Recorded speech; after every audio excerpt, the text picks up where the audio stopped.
ನಿಷ್ಪಕ್ಷಪಾತವಾಗಿರ್ತಕ್ಕಂಥ ತನಿಖೆ ಆಗೋದಕ್ಕೆ ಸಾಧ್ಯ ಆಗ್ತದೆ. ಇದರಲ್ಲಿ ಯಾರೇ ತಪ್ಪಿತಸ್ಥರಿರಲಿ ಅವ್ರನ್ನ ಕರೆದು ವಿಚಾರಣೆ ಮಾಡಿ ಇದು ಯಾರು ತಪ್ಪಿತಸ್ಥರು ಅನ್ನೋದನ್ನ ನಿರ್ಧಾರ ಮಾಡೋದಕ್ಕೂ ಕೂಡ ಸಾಧ್ಯ ಆಗ್ತದೆ. ಹಾಗಾಗಿ ಮುಖ್ಯಮಂತ್ರಿಗಳು ತಮ್ಮ ಹೊಣೆಗಾರಿಕೆಯಿಂದ ತಪ್ಪಿಸ್ಕೊಳ್ದೇನೆ ಇದೊಂದು ನ್ಯಾಯಾಂಗ ತನಿಖೆ ಆಗಬೇಕು, ಸಿಟ್ಟಿಂಗ್ ಹೈಕೋರ್ಟ್ ಜಡ್ಜಿಂದನೇ ತನಿಖೆ ಆಗಬೇಕು ಅನ್ನುವ ಆಗ್ರಹವನ್ನು ಇವತ್ತು ನಾವು ಮಾಡ್ತಾ ಇದ್ದೇವೆ. ಎರಡನೇ ಅಂಶ ಪರಿಹಾರ 10 ಲಕ್ಷ ರೂಪಾಯಿ ಘೋಷಣೆ ಮಾಡಿದ್ದಾರೆ. ಅರೆ ಇತ್ತೀಚೆಗೆ ಕೇರಳದಲ್ಲಿ ಆನೆ ತುಳಿತಕ್ಕೆ ಒಳಗಾಗಿ ಆನೆ ಕರ್ನಾಟಕ ರಾಜ್ಯದ 25 ಲಕ್ಷ ರೂಪಾಯಿ ಘೋಷಣೆ ಮಾಡ್ತೀರಿ ನೀವು ರಾಜ್ಯ ಸರ್ಕಾರ.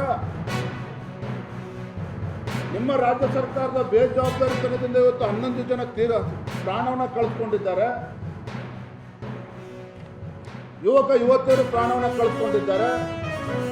ಕನಿಷ್ಠ 50 ಲಕ್ಷ ರೂಪಾಯಿ ಆದರೂ ಕೂಡ ಪರಿಹಾರವನ್ನು ಕೊಡಬೇಕು. ಅದರ ಜೊತೆಗೆ RCB ಮಾಲೀಕರು ಯಾರಿದ್ದಾರೆ, ಲಂಡನ್ಲಿದ್ದಾರೋ ದುಬೈಲಿದ್ದಾರೋ ನಮಗೆ ಗೊತ್ತಿಲ್ಲ, ಅವರು ಕೂಡ ಇದಕ್ಕೆ ಪರಿಹಾರವನ್ನು ಕೊಡಬೇಕಾಗ್ತದೆ.